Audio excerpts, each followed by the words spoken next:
এখন সারা রাত একা একা থাকতে হবে। অলক্ষীটা আসলে ভালো হতো, অন্তত এই গোমরা লোকগুলো একটু হাসতে পারত।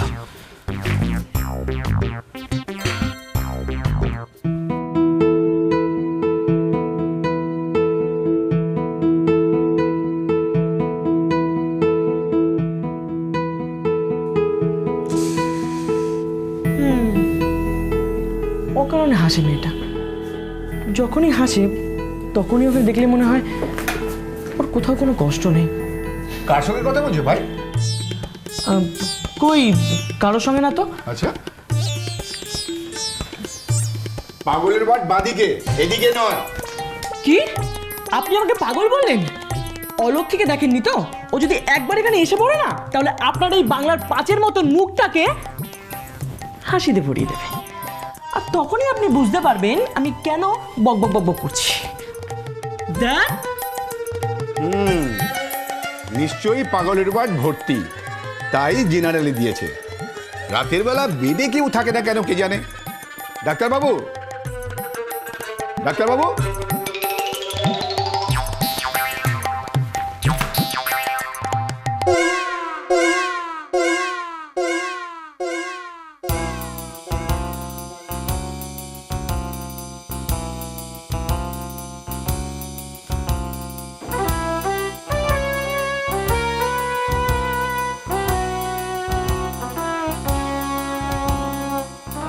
হাক বাবা, সব ঠিক আছে?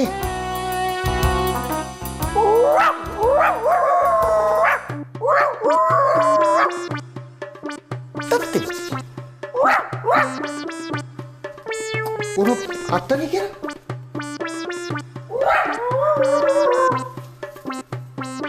কি রে বাবা, কখন থেকে ডেকে চলেছি, এই বাবা মানুষ থেকে ইয়ে হয়ে গেলাম, কুকুর হয়ে গেলাম, কোনো আটটা নেই।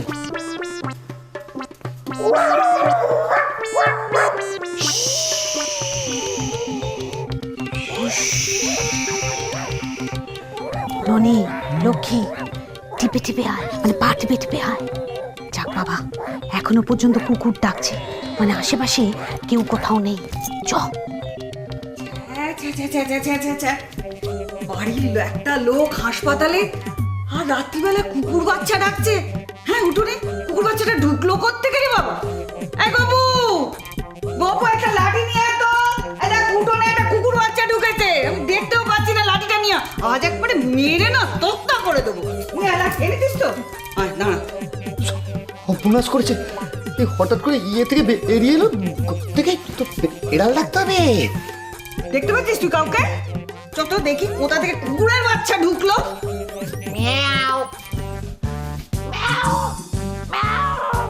ইরে, কুকুর থেকে আবার বিড়াল হয়ে গেল কি করে রে? এই পরিবর্তন কেন? বেড়াল ডাকছে কেন? কি হলো? ছোট বিড়াল ডাকছে, তার মানে সামনে বিপদ। বাবা, চলো ঘরে, চলো ঘরে, চলো। এই দেখো পালালো। ননি, আমি কি করবো? আমাকে ফেলে যাস না ভাই, অত তাতে ধরতে পারবো না। এই লক্ষ্মী, এই লক্ষ্মী, কি ব্যাপার স্যাপার হচ্ছে বল দেখি। মা, সব কি হচ্ছে বলো দেখি, কি ঘটনা ঘটছে? আমি তো কিচ্ছু বুঝতে পারছি না। বেড়াল, কুকুর, ইঁদুর, চুচো কিছুই তো দেখতে পাচ্ছি না না। আমি শুনি, একটু কান খাড়া করে শুনি কোন দিক দিয়ে বেরোচ্ছে আওয়াজটা। না এদিক থেকে না, দেখি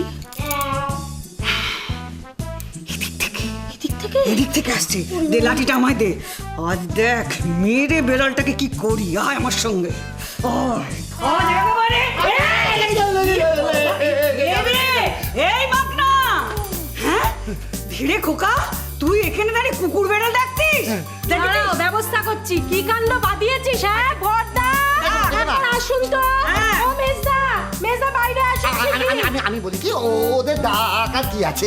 কিছু নেই না, আছে আছে।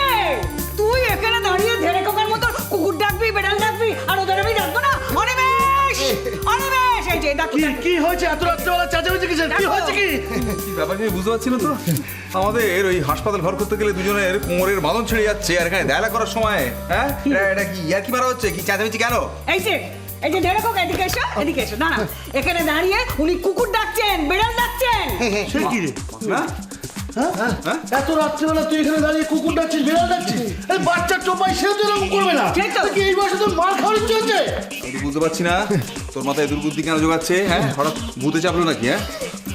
কি হচ্ছে? বলছি যে মাখ না এই ধেরে খোকা থেকে আমার বাচ্চা খোকা হয়ে গেছে, কেউ ভরটর করেনি তো? আমার গা চমচম করছে মা। হতে পারে জানিস তো, হতে পারে। না ও তো কিছু হয়নি, আমি সুস্থ আছি, শুধু একটু ইয়ে নড়ে গেছে। আমার মাথায় এড়া পোকা নড়ে গেছে, আমি পাগল হয়ে গেছি। ওই জন্য তো এখানে বাজাতে দাঁড়িয়ে কুকুর বেড়াল লাগছে। এই যেমন না, ওটা দেখা যাবে না। কি রে মাখনা, তুই এই সময় পাগল হলি আর সময় পেলি না? এই স্বদেশ, একে তো জ্যাঠাকে নিয়ে ভুগছি, আবার ওই সময় পাগল হয়ে যদি সামলাবি কি করে? তুমি একটু দাঁড়াও, কানের মাথা খেও না, একটা কথা বুঝতে দাও। আমার মনে হচ্ছে এর মধ্যে কোনো গভীর রহস্য রয়েছে। আমারও মনে হচ্ছে, জানো তো, এই সব কিছুর মধ্যে ওই অলক্ষীটার হাত আছে। ব্যাস অমনি যত দোষ তত আপনারই এক আছে। আরে গুলতি কেস একবার আছে। সঙ্গে সঙ্গে আপনার অলক্ষী কথা মনে হয়। আমি কথাগুলো ঠিক বলি। আমি জানতাম এইটাই হবে। যে জানবার সে তো জানলো না। আর ইয়েকে হাতের কাছে পাই, মানে অলক্ষীকে হাতের কাছে পাই, বললাম হাসপাতালে যেটা হবে না। এবার ও যে ওরে বাবা, আর পাচ্ছি না, আর পাচ্ছি না, আমার তো প্রাণটা বেরিয়ে যাচ্ছিল। ওরে বাবা, চল খাওয়া কর।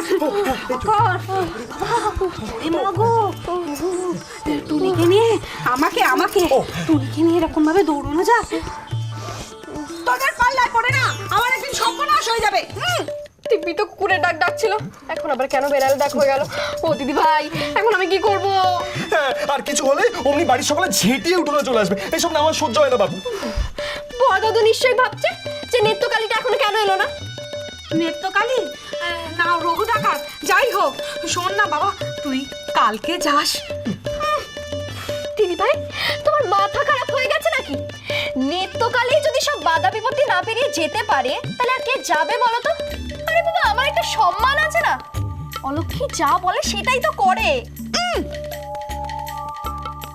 জানি অলক্ষী যা বলে সেটাই করে, আর বাদ বাকি সবাই মরে। কি হলো? আমার টপনুর বাবাটা না জানি কি হাল হয়েছে, একটা কুকুরের ডাক। লক্ষ্মী, সত্যি কথা বল, তোর বড়দাদুর জন্য প্রাণ কাটছে না বিষ্টু ওখানে একা আছে তাকে দেখার জন্য প্রাণটা ছটফট করছে, কোনটা? দিদি ভাই, তুমি আমাকে এতদিন এই ছিলে, হ্যাঁ? আমি ওর কাছে যাওয়ার জন্য ছটফট করছি, আর আবার এই অবস্থায়। আমার কাছে মজুমদার পরিবারের দামটা অনেক বেশি দিদি ভাই, অনেক বেশি। ঠিকই তো বলেছে ছোট, ও আগে বাড়ির সকলের কথা ভাবে, তারপর নিজের কথা।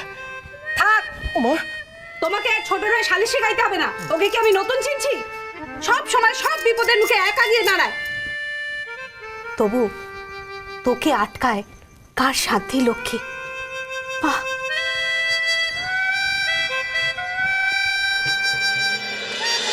সংসার সুখের হয় রমণী